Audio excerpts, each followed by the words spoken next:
నేను ఎప్పుడూ అరకు కాఫీ తయారు చేశాను. నేను మాట్లాడాను, మీకు అందరికీ ఐడియా ఉంటుంది. 25 సంవత్సరాలకు మునుపు అరకు కాఫీని గురించి మాట్లాడాను.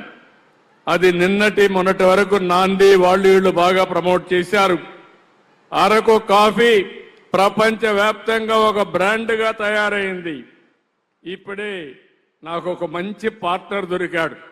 ఊరూర్లో అరకు కాఫీ తాగిచ్చేదానికి అరకు కాఫీ సెంటర్లు పెడతానని ముందుకు వచ్చాడు. ఇటీవల నాకు చాలా రోజుల నుంచి ఒక ఆలోచన ఉండేది. కొంతమంది వేరేది ఇక్కడి నుంచి కాఫీ సెంటర్లు పెడుతున్నారు. ఈరోజు స్టార్ బక్స్ ఉంది.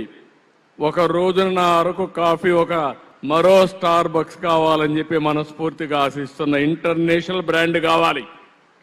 అలాంటి బ్రాండ్ కావాలంటే మొట్టమొదటిసారిగా 100 పైలట్ పెట్టండి మంచి సెంటర్లో. నమూనా కూడా తయారు చేయండి. అది అయిన తర్వాత మీరు దీంట్లో ఎక్స్పీరియన్స్ చేయడానికి మీరు చూశాను. ఇప్పుడు చాక్లెట్స్ తయారు చేశాడు. ఒక చాక్లెట్ తింటే కాఫీ తాగిన అనుభవం వస్తుందని. అదే మాదిరిగా అరకు కాఫీ జెల్ తయారు చేశాడు. ఇలాంటి వేరియస్ ప్రోడక్ట్స్ తయారు చేశాడు. అరకు కాఫీలో వచ్చే వేస్ట్ తయారు చేసే మగ్గు తయారు చేశాడు. అంటే ఇవన్నీ కూడా చాలా బాగా చేశాడు. అవి చూస్తే నాకు అనిపించింది మీరు ఇంకా కూడా కొన్ని చాలా చేస్తారు కాబట్టి ఈ కాఫీ కూడా యాడ్ చేద్దాం. దానికి మీరందరూ కూడా సిద్ధంగా ఉండండి. మీరు కాఫీ తాగడం కాకుండా వేరే వాళ్ళకి కాఫీ తాగిచ్చే పరిస్థితి రావాలి. దానికి అది మా ఆడబిడ్డల వల్లనే సాధ్యం. అది చేద్దాం. Thank you. థ్యాంక్ యూ అండి.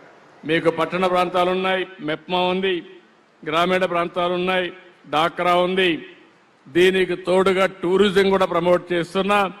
ప్రపంచంలో ఉండే టూరిస్టులందరినీ అట్రాక్ట్ చేసే విధంగా కార్యక్రమాలు పెట్టుకున్నప్పుడు బిజినెస్ క్రియేట్ చేసే బాధ్యత నాది. దాన్ని సమర్థవంతంగా సర్వీస్ చేసే బాధ్యత మీరు తీసుకోండి. All players. Thank you.